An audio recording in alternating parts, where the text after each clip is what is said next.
სწავლებო, მასწავლებლებო, მშობლებო, გვინდა გაგახსენოთ, რომ მათემატიკური წერის მარათონი დასასრულს უახლოვდება.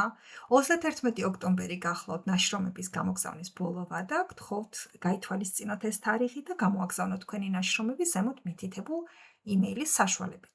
გაგახსენებთ, რომ მარათონი მიზნად ისახავს მათემატიკის პოპულარიზაციას შემოქმედებითი წერის მეშვეობით. ეს არის მარათონი, რომელიც ფაქტიურად პირველი ტურია საერთაშორისო კონკურსისა, რომელშიც წლების განმავლობაში მრავალი ქვეყნიდან ბევრი ბავშვი იღებს მონაწილეობას და დიდი სურვილი გვაქვს, რომ წელს ქართულმა ბავშვებმაც მიიღონ მონაწილეობა. კონკურსანტები არიან 4-დან 16 წლამდე ბავშვები და ისინი წერენ მათემატიკურ ამბავს ამა თუ იმ კონცეპტზე კონკრეტული წესების მიხედვით, რომელიც აგერ პოსტერზე არის ახსნილი და შეგიძლიათ ხელმეორედ გადახედოთ. ამ ვიდეოს მიზანი არის გაჩვენოთ შარშანდელის 3 გამარჯვებული ნაშრომი, რათა წარმოდგენა შეგექმნათ თუ როგორი ამბების დაწერა შეიძლება იმისათვის, რომ არა მარტო უკეთესად გაიგოთ ესა თუ ის მათემატიკური კონცეპტი, არამედ წერაშიც დაიხვეწოთ და კონკურსში მიიღოთ მონაწილეობა, დაჯილდოვდეთ მონაწილეობისათვის და იმედია გაიმარჯვოთ კიდეც. პირველი ნაშრომი, რომელიც გვინდა გაჩვენოთ, გახლავთ 6 წლის ბავშვის ნაშრომი, სახელად ლომის სწავლება ჯუნგლებში. ეს არის ბავშვი ჰონკონგიდან და ის გვიხსნის თუ რა არის წილადები. ამბავი ზღაპარის შემდეგნაირად ვითარდება, ლომს აქვს დაბადების დღე და კონკრეტული დილემის წინაშე დგას მოწვეული სტუმრებისთვის უნდა ტოლ-ნაწილად გაანაწილოს საკვები, აგერ ხედავთ 3 მაიმუნია და 1 ბანანი და ძალიან ეფექტურად გვიხსნის თავისი ნახატით და ასევე ტექსტით, თუ როგორ შეიძლება ამის გაკეთება წილადების საშუალებით.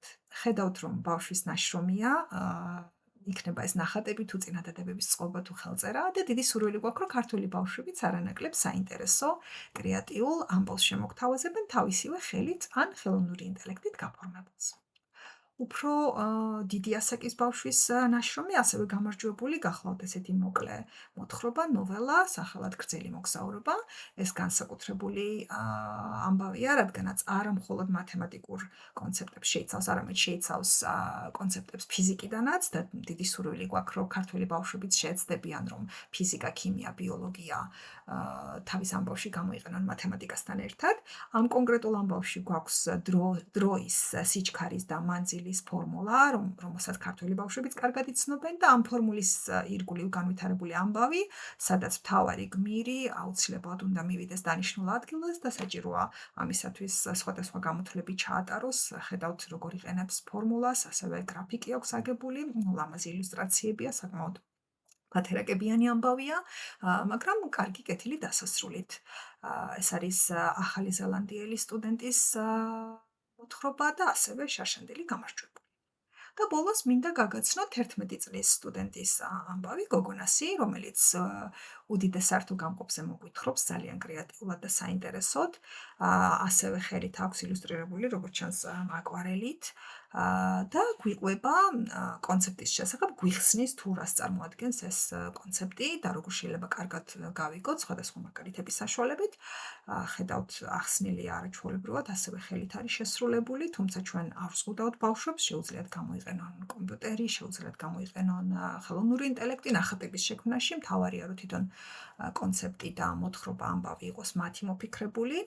ამ კონკრეტულ მოთხრობაში ვხედავთ, რომ შემოყვანილი არიან გმირები სხვა ზღაპრებიდან, აგერ ვხედავთ ალისას საოცრებათა ქვეყნიდან და ასევე ვხედავთ ურჩხული და მზეთუნახავიდან ბელს, ძალიან კრეატიული და საინტერესოა, რომ ბავშვმა ეს გადაწყვიტა, რომ ეს შემოიყვანა სხვა ზღაპრებიდან გმირები თავის ამბავში.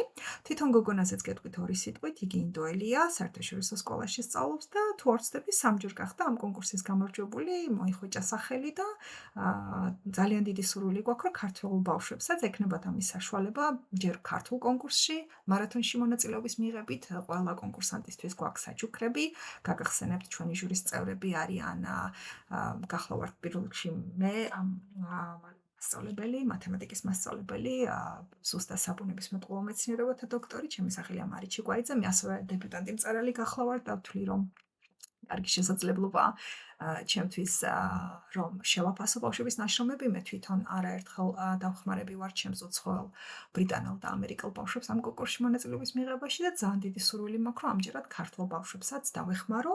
ასევე ჩვენი ჟურის წევრია მწერალი, ფსიქოლოგი გურამ მეგრელიშვილი, რომელმაც დაარსა საავტორო სკოლა ფასკუნჯი, სადაც მე თვითონაც ვიყავი შარშან სტუდენტი.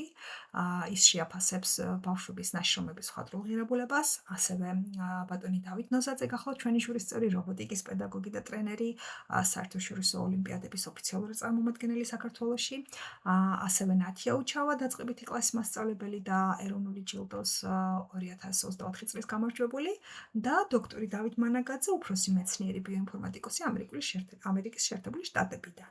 ასევე კონკურსის მხარდაჭერი არის STEM ინოვატორთა ასოციაცია და დოქტორი უტა კილასონია. ყველა მონაწილისთვის გვაქვს საჩუქრები, ძალიან საინტერესო დაჯილდოების ცერემონიალს გეგმავთ და დიდი სურვილი გვაქვს, რომ რაც შეიძლება ბევრმა ბავშვმა მიიღოს მონაწილეობა და რაც შეიძლება ბევრ ბავშვს შეეძლოს სხვა თავის თანატოლებთან ერთად საერთაშორისო ასპარეზზე თავისი მათემატიკური და მხატვრული წერის უნარების გამოვლენა. დიდი მადლობა, გელოდებით.